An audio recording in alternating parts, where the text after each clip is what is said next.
Assalamualaikum warahmatullahi wabarakatuh. Diriwayatkan daripada Zaid bin Khalid Al-Juhani radhiyallahu anhu bahwasanya Rasulullah sallallahu alaihi wasallam ditanya mengenai barang tercicir daripada emas dan perak. Baginda Rasulullah sallallahu alaihi wasallam menjawab, "A'rif wika'aha wa ifasaha, thumma 'arif hasanah. Fa in lam ta'rif fastanfiqha wal takum wadi'atan 'indak.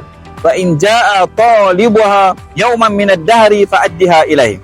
Maksudnya, kenalilah pengikatnya dan bungkusannya, kemudian umumkan ia selama setahun. Sekiranya tidak dijumpai pemiliknya, maka bolehlah mengambil manfaat daripadanya. Sekiranya ia dituntut kembali, maka kembalilah kepadanya. Hadis riwayat Muslim. Apakah itu luqatah? Menurut Dr. Wahbah Zuhaili dalam kitabnya Al-Fiqh Al-Islam wa Adilatu, luqatah ialah harta yang hilang daripada tuannya dan dijumpai oleh orang lain.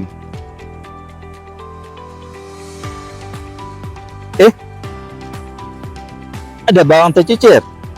Di mana nak serah? Di Majlis Agama Islam Negeri Kedah.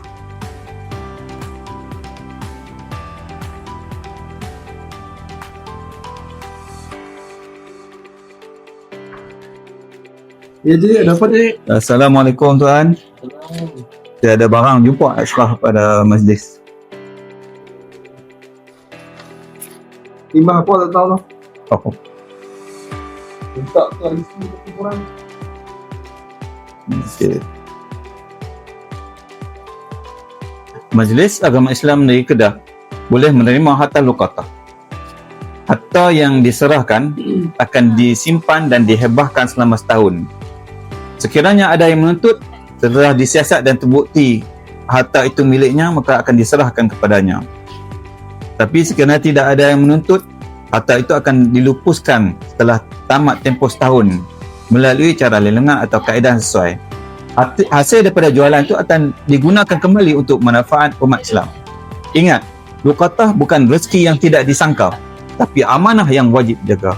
Serahan boleh dibuat di kaunter Majlis Agama Islam Negeri Kedah atau di pejabat agama daerah Bahan Peran. Terima kasih atas perhatian anda. Ila liqa, ma'assalamah.